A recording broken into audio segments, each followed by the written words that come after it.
While Jesus was still living in Nazareth and working in his carpenter shop, suddenly the news went through all the land that a strange man was preaching in the desert country of Judea, not far from Jerusalem, and that all the people were going out of the cities and villages to hear him. This man was John, the son of the old priest Zacharias and his wife Elizabeth. You remember that an angel came to Zacharias while he was standing by the altar in the temple and told him that he should have a son, and that his name should be John. John had now grown up and was a young man about 30 years old. He had lived out in the desert places away from the cities and their crowds so that he could be alone and think and pray and listen to the voice of God. And God had spoken to him in the desert, and he had told him to preach to the people and tell them how to get ready for the kingdom of God, which was soon to come. John was preaching beside the river Jordan at the foot of the mountains, and from the cities and villages everywhere the people went to listen to his words. John did not look like the men of his time. He had never cut his hair, and it hung upon his shoulders in a long black mass. His black beard, too, was very long, for it had never been trimmed.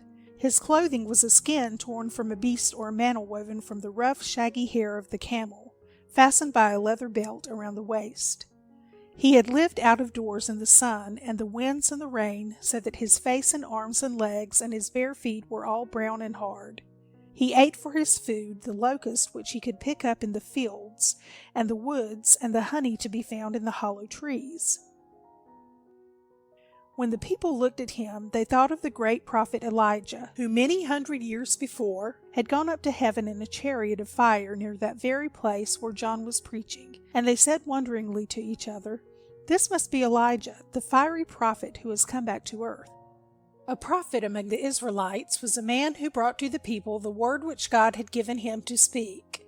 The books of the Old Testament, which all the people knew almost by heart, told of many prophets, such as Moses, who brought water for his people by striking the rock; Samuel, whose prayers saved the people from their enemies; Nathan, who spoke bold words to David the king; and Elisha, who had made the bitter waters of a spring sweet, had cured the leper Naaman, and wrought many wonderful works.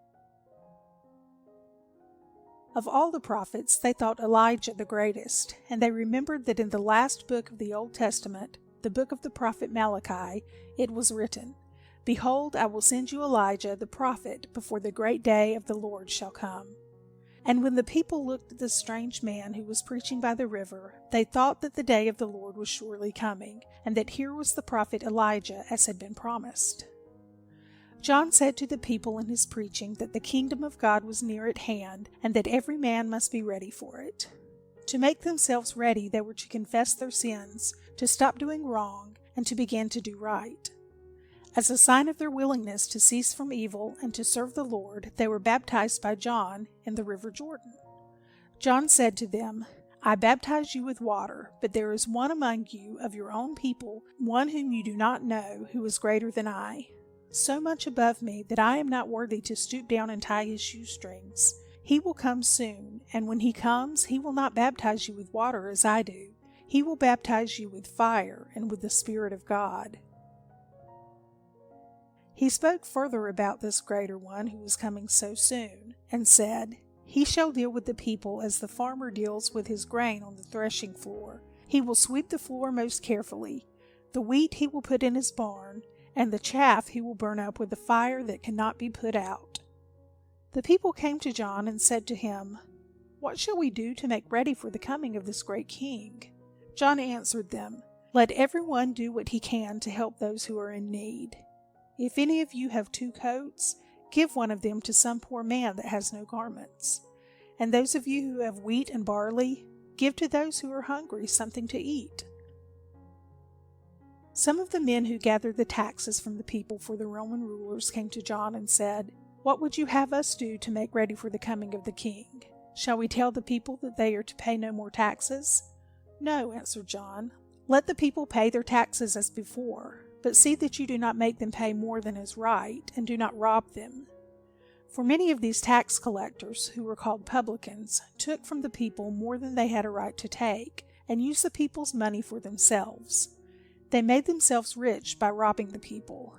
Everywhere the people hated these tax collectors and called them sinners. The soldiers and policemen came to John and said, "And what shall we do?" John said to them, "Do not be harsh and rough with the people. Treat everyone kindly. Be contented with your pay, and do not make the people give you money that you have no right to ask." These were some of the many things that John said to the people. All his words came to this: if you are doing wrong, stop it and begin to do right. Do not be selfish, but love your fellow men and do good to them, and be ready when the king comes to obey him. John was called John the Baptist because he baptized in the river Jordan all those who promised to follow his teachings. The leaders of the people in Jerusalem did not believe the words of John and were not baptized by him. They did not know exactly what to think of him, and they sent some priests and others to see him. These men came and asked him, "Who are you? Are you the Christ, the promised king?" "No," answered John, "I am not the Christ." "What then?" said they. "Are you Elijah, the prophet, come to earth again, as some people say you are?" "No," answered John again, "I am not Elijah." "Well then," they said, "tell us who you are, so that we can give an answer to the rulers who have sent us." And John said, "In the book of the prophet Isaiah it is written, 'The voice of him that cries in the desert, prepare ye the way of the Lord, make a straight path before him.' I am that voice to speak to the people and make them ready for the king, who is even now among you, although you do not know him, and who will soon make himself known."